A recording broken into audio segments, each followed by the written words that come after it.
Assalamualaikum anak-anak soleh dan soleha. Pagi ini kita akan belajar mengenai tentang pesawat sederhana. Minggu kemarin kan kalian sudah belajar tentang garis lurus ya, gerak lurus berubah beraturan dan gerak lurus beraturan. Oke, kita akan bahas pesawat sederhana. Tujuannya apa? Kalau kalian setelah mempelajari ini, kalian memahami konsep usaha. Terus kalian memahami prinsip kerja pesawat sederhana dalam kehidupan sehari-hari.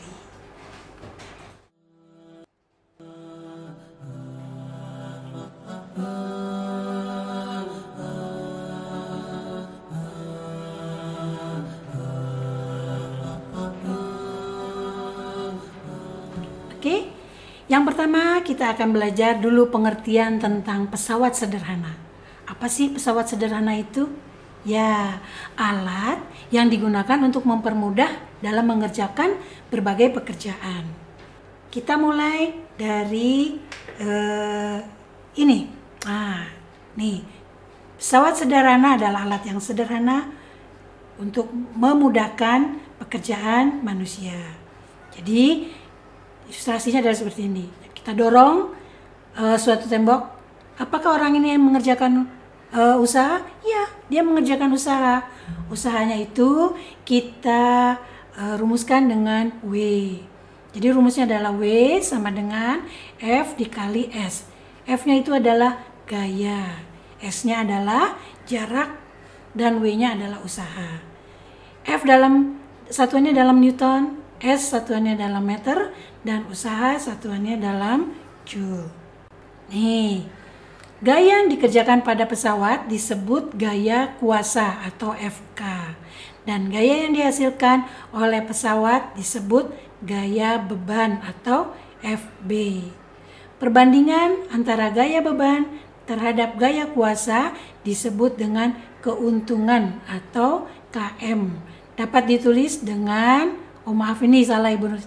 KM sama dengan FB per FK ya. Ini bukan MA ya, KM.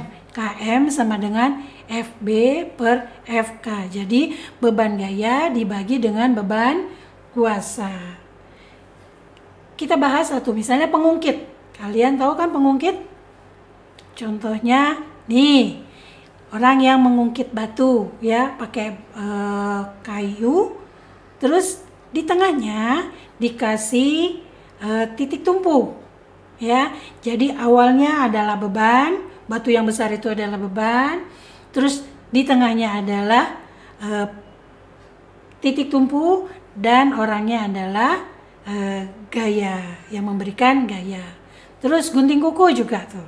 Ini contoh pengungkit tipe 1 ya. Gunting kuku itu bebannya ada di mana?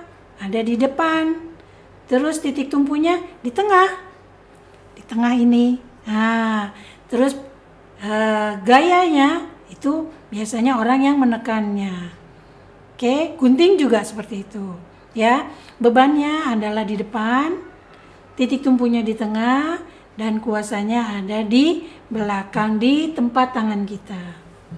Ya, oke, ini adalah contoh-contoh tuas atau pengungkit jenis 1. Nah, ini tuas atau pengungkit jenis 2. Ya, itu misalnya gerobak. Titik tumpunya di mana? Titik tumpunya sekarang ada di depan. Bebannya ada di tengah, dan kuasanya atau orang yang memberi gaya ada di belakang. Terus satu lagi, itu tang atau pemecah biji kenari. Ya, handle pintu, pembuka tutup botol. Ini contoh-contoh pengungkit golongan 2. Ini adalah pengungkit jenis 3 atau tuas jenis 3. Bebannya ada di mana? Bebannya ada di depan. Kuasanya orang yang mengerjakannya itu ada di tengah, sementara titik tumpunya ada di belakang. Nah, contohnya adalah orang sekop ya, terus stapler. Jadi bisa ambil kesimpulan, kita singkat dengan TBK. T itu adalah tumpu, B itu beban, K itu adalah kuasa. Nah, kalau untuk golongan 1, T-nya ada di tengah, ya. T-nya yang di tengah. Terus kalau golongan 2, B-nya ada di tengah. Ya, kalau golongan 3, K-nya atau kuasanya ada di tengah. Ingat, yang di tengah itu adalah kalau untuk golongan 1, T, titik tumpunya. Kalau golongan 2, di tengah adalah B, bebannya. Golongan 3, di tengahnya adalah K, kuasanya.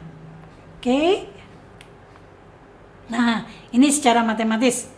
Ketiga tuasnya adalah ini rumusnya, ya. Secara matematis ketiga tuas dapat dirumuskan sama dengan W dikali LB, lengan beban itu ya. LB itu lengan beban, W-nya itu adalah berat beban, terus sama dengan F dikali LK. F-nya itu adalah kuasa, LK-nya adalah lengan kuasa. Jadi yang dimana lengan beban? Lengan beban itu antara beban dengan titik tumpu.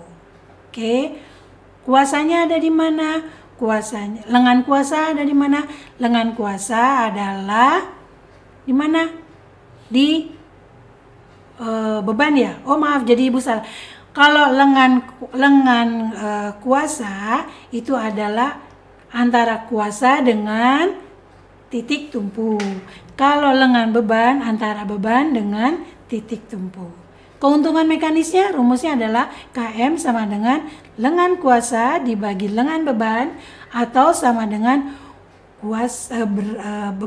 berat beban dibagi dengan kuasa. Contoh soal. Sebuah pengungkit dengan perbandingan lengan beban dan lengan kuasa adalah 2:5. Digunakan untuk mengangkat beban seberat 2.800 Newton. Hitunglah gaya yang diperlukan untuk mengangkat beban tersebut dan keuntungan mekanis atau KM pengungkitnya. Jadi diketahui lengan bebannya adalah lengan beban dengan lengan kuasa perbandingannya 2:5. Berarti lengan beban 2, lengan kuasanya 5.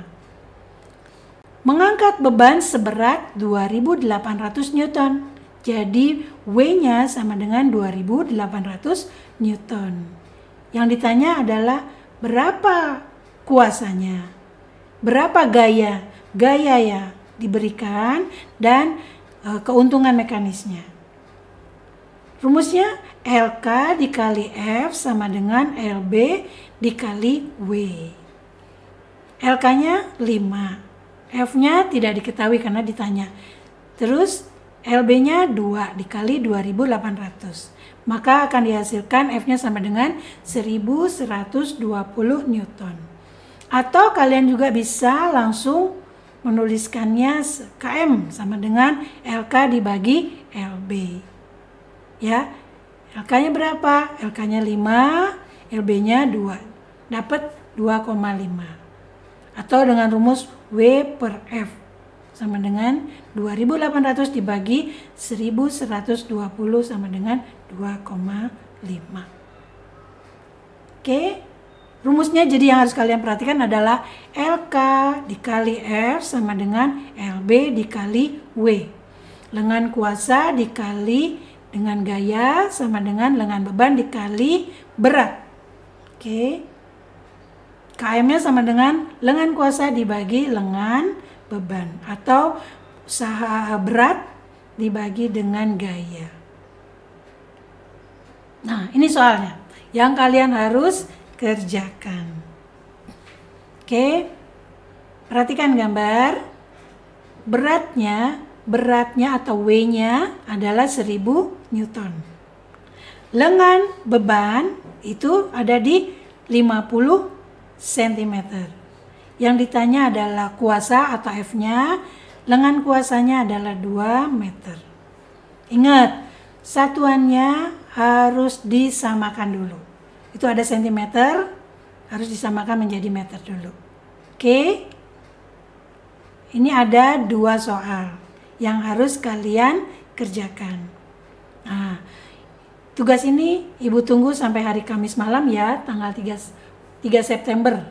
Kirimnya by WA aja. Oke, terima kasih. Assalamualaikum warahmatullahi wabarakatuh.